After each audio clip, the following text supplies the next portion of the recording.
There's one more kind of a company called unlimited company, where the liability is not limited, neither by shares or guarantee. It's an unlimited company. So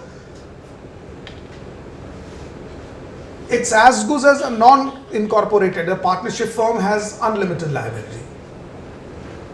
Suppose you are doing a business through sole proprietorship, you have unlimited liability. So that pattern of unlimited liability of sole proprietorship or partnership firm, but if you want to do business through incorporation of a company with entire risk being your own, that classification is also available, called unlimited company, right? So there are these multiple kinds of companies which are available. But the question is, what is the advantage of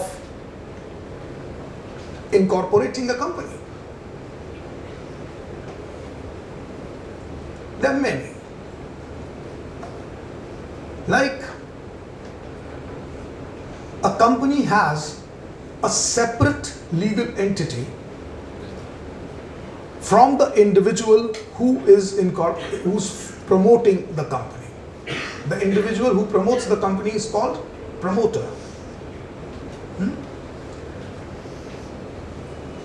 And a very interesting analogy I have found about the position of a promoter. P stands for promoter and P stands for parents. C stands for child and C stands for company. So a promoter is like a parent to a company, right? And it is the promoter who gets pregnant with the idea to form a company. And from developing an idea like a normal individual, natural person gets born, it takes a period of 9 months gestation before he takes birth. And there's no much difference in the birth of a company. Because if a promoter gets pregnant with an idea to form a company, it takes almost that long a period to finally deliver and form a company. And like a parent who puts a name to a child, that's how the child is finally identified. Similarly, the promoter who gives a name to the company, and by that name only the company is identified by the world, isn't it? So it's a beautiful analogy of a natural person and a juristic person taking birth.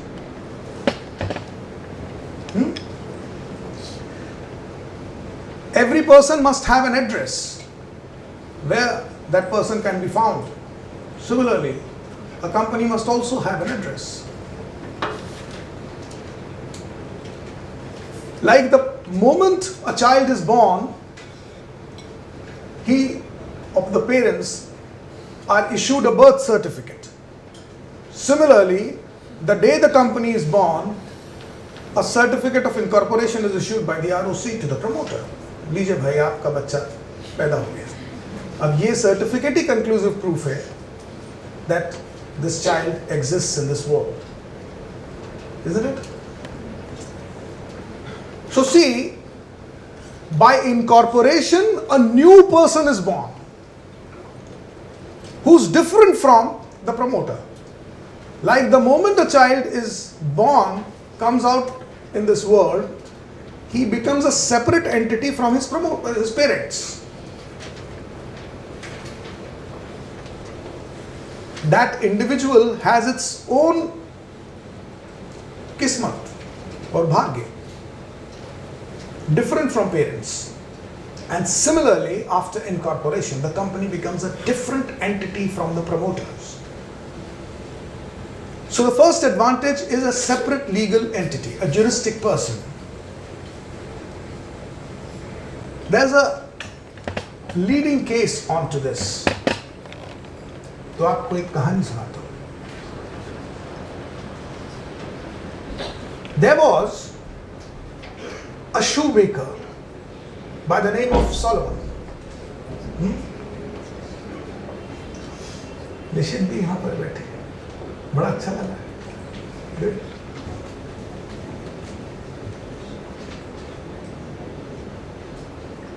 तो वो बड़े अच्छे जूते बनाता था, बड़ा नाम था उसका मार्केट में, बड़ा प्रॉफिट कमाता था। तो एक दिन उसको ख्याल आया कि क्यों ना मैं अपने बिजनेस को बढ़ाऊं, और इसलिए उसने एक कंपनी इनकॉर्पोरेट की। कल तक जब वो जूते बनाता था तो सॉलोमन के नाम से बनाता था, अब उसने सॉलोमन एंड कंपनी के नाम से जूते बनाने शुरू किए। And when he floated this company, तो उसने मैक्सिमम शेयर अपने पास रखे और 5-7 शेयर अपने फैमिली मेंबर्स को एक एक शेयर दे दिए। तो सारे फैमिली मेंबर्स ही थे और मैक्सिमम शेयर खुद के पास थे, और 90% शेयर अपने पास रखने के बाद 10% के डिबेंचर्स फ्लोट किए और वो भी अपने ही पास रख लिए। डिबेंचर्स का मतलब होता है तरह का मार्केट से लोन लेना, और उसका सर्टिफिकेट, जिससे भी लोन लिया उसको अगर आप सर्टिफिकेट देते हैं कि भाई हमारी लायबिलिटी आपके प्रति बन रही है, उस सर्टिफिकेट को डिबेंचर कहते हैं। तो वो डिबेंचर्स भी फ्लोट किए और खुद के पास ही रखे। लेकिन जब मैन्युफैक्चरिंग सॉलोमन के हाथ से ना होकर अलग तरीके से होने लगी, तो जूतों की वो क्वालिटी नहीं रही और लॉस होने लगा, और साल भर के अंदर वो कंपनी बंद हो गई। जो क्रेडिटर्स थे, they sued Solomon for the recovery of their money which had been lent to Solomon and Company Limited. Solomon ने कहा, भाई मैंने तो लोन लिया नहीं, ये तो कंपनी ने लिया है, आप कंपनी से वसूल लीजिए। और कंपनी वाइंडिंग अप में जब गई तो कुछ बचा ही नहीं था, सारा कुछ तो सॉलोमन ने ही ले लिया। When the matter reached to the court passed an order in favor of Solomon, stating that the creditors have no business to recover money personally from Solomon because the loan was taken by Solomon and Company Limited, not by Solomon in personal capacity. It's a leading case on the issue of separate legal entity. So please remember, if there is a question on this point, do mention about this leading case of Solomon versus Solomon Limited. This judgment came in England in 1897. That even prior to Solomon versus Solomon Limited decided in England, Calcutta High Court in 1886 had already propounded this very notion in Condoli Tea Company Limited. So Calcutta High Court's judgment in Condoli Tea Limited is prior to Solomon versus Solomon Limited. But because we had been following English laws, English patterns, the judgment of Solomon got precedence and considered as a leading case. But if you research, you'll find Condoli Tea Company by Calcutta High Court is of 1886. Prior to that, and this very concept had been confirmed in Kondoli Tea Company, where the shareholders, what they did is, the owners of a real tea estate, there was a tea estate, the owners of the tea estate, some of the owners, formed a company and sold that estate to the company. And in that company, they were the directors. So basically what they did, till yesterday they were the individual owners of the tea estate. Now they became the directors of a company, sold the tea estate to the company. So the company became the owner of the tea estate, and they being directors actually is controlling the tea estate.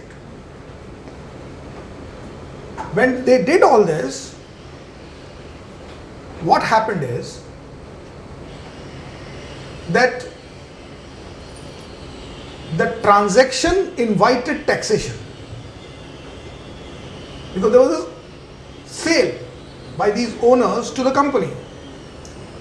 So they went to the court, Calcutta High Court, stating that अरे भाई ये transaction तो हमारे ही बीच में है ना, मेरी property मैंने खुद को ही रखी हुई है, पहले मैं पर्सनली ओनर था, अभी डायरेक्टर ऑफ अ कंपनी के रूप में ओनर हूं,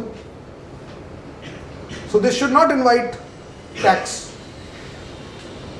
And that is where this separate legal entity was established by Calcutta High Court prior to Solomon versus Solomon Limited by stating that no, sorry, company is a separate legal entity and the transaction is not between yourself. It is between individual as an owner and a company now which becomes an owner, and that is why it is a transaction between two separate people and invites taxation. So you got that? So these two judgments you must remember.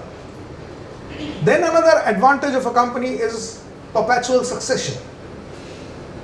The meaning of perpetual succession is that men may come, men may go, but the company goes on. कई बार sole proprietorship owner के death के बाद affected हो जाता है, अगर उसके successors उतने काबिल नहीं हैं तो बिजनेस बंद हो जाता है, ठप हो जाता है। पार्टनरशिप का कोई पार्टनर मर जाता है तो पॉसिबिलिटी ऑफ डिसोल्यूशन खड़ी हो जाती है, पर कंपनी के साथ ऐसा कुछ नहीं।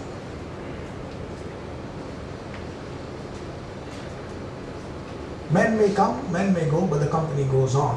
So that is called perpetual succession. People keep succeeding and the company goes on. East India company के इतिहास को देखिए, कोई एक ही नहीं था, कितने सारे लॉर्ड कर्जन भी थे, लॉर्ड क्लाइव भी थे, पता नहीं क्या क्या कौन कौन दिखेंगे आपको। अभी करंट कंपनीज को देखेंगे तो टाटाज का इतिहास देख लीजिए, बहुत सारे टाटाज आए चले गए, लेकिन Tata and Sons is going on. Reliance was established by the father of Mukesh Ambani. It's still going on. Mukesh Ambani. So this is what is another advantage of a company form of business, perpetual succession. Third is transferability of shares.